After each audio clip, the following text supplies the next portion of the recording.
नमस्कार खाने में स्वाद को मु सोनाली आपण समस्त को स्वागत जनावछि।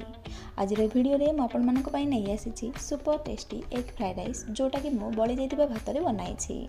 जदि आपण मानक आज रेसिपीटी भल लागिवो ताले चैनल को लाइक शेयर कमेंट निश्चय करिवे एवं सब्सक्राइब करबा पई जमा भी भूलिबे नहीं। सब्सक्राइब कर सारिबा परे पाखरि थिबा बेल आइकन को निश्चित भाबे प्रेस करि नेबे जहा फल कि मु आगो को जो नुवा रेसिपी गुडी को अपलोड करबी तार नोटिफिकेशन आपण मानक पाखो को चले जिवो। तो चलंतु आज रेसिपी को स्टार्ट करिबा।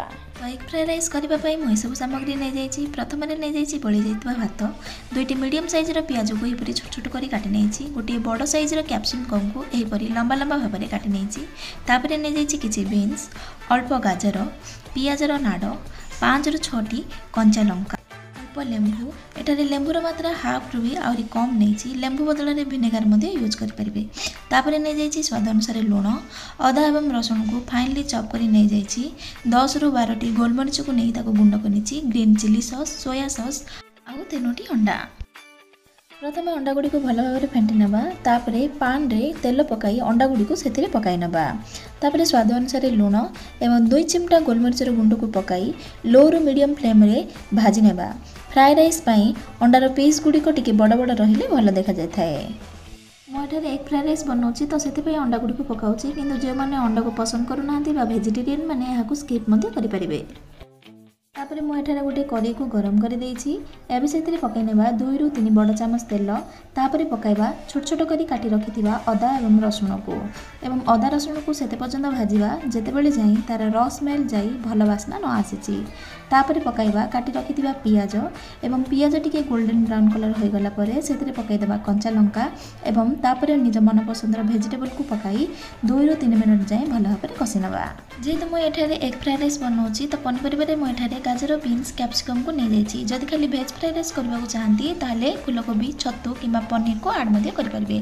तापरे एठारे पकाई देबा किछि स्प्रिंग अनियन बा पियाज रो नाड। परिबा गुडिकर कसिबार पाखापाखि 2 मिनिट होई सारलाणी। एबे सेतिरे पकाई देबा लेंबूर रस एवं रस को पकाई भल भाबरे गोळाई नेबा।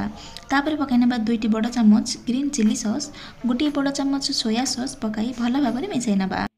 परिबा गुडी को बेसी समय सिजेबा नाही जहा फल कि तार क्रंचनेस चली जिवो। एबे एही स्टेज रे पकाई नेबा बळका होई रहितबा भात गुडी को। तापरे स्वाद अनुसार लूण एवं गोलमरीच रो पाउडर पकाई भल भाबरे मिसाई नेबा। जदि वेजिटेरियन होई थांती ताहले एमिति रे ही एन्जॉय करि परिबे। जेहेतु म एठारे एग फ्राइड राइस बनाउछि तो आगुर आमे जो एग को भाजी की रखिथिले एबे सही एग रे ए भाजी थिबा राइस को सेतिरे पकाई भल भाबरे मिसाई नेबा।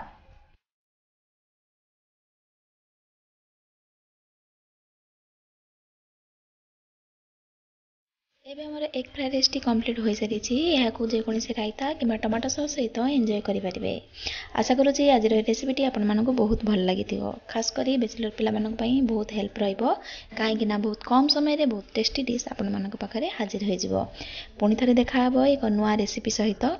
धन्यवाद।